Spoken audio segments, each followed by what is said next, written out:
उत्सव आणि मकर उत्सव गोंयांतलो सगळ्यात व्हडलो उत्सव। 9 दीस गोंयांतल्या वेगवेगळ्या देवीच्या देवळांतल्यान नवरात्र उत्सव आणि मकर उत्सव पुराय गोंयांत साजरो करता।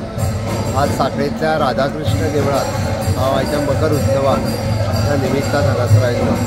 पुराय आमच्या सांखळी परिसरात मकर उत्सव राधाकृष्णाच्या देवळांत जाता। देवळाच्या परिसरात आयल्या उपरांत आनी देवळांत आयल्या उपरांत मन प्रसन्न जाता। खूब मोठ्या प्रमाणात सांखळी आणि परिसरातले लोक मकर उत्सव पळोवपा खातीर सांखळेंतल्या राधाकृष्ण देवळांत येता। हांव सगळ्या जाणांक नवरात्रीच्यो आनी मकर उत्सवाच्यो खूब खूब शुभेच्छा दिता आनी फाल्यां जावपी दसरो ताज्योय खूब खूब शुभेच्छा भेटयता। एक मेळो परत एकदा सांगता आसतना खूब बरें दिसता। गोंयांतली सगळीं देवळां ही क्लीन नीट स्वच्छ आनी सुंदर अशा पद्दतीन सगळे जाण म्हाजनी ती मेंटेन करतात। हे पळोवन मनाक प्रसन्न जाता। देव बरें करूं।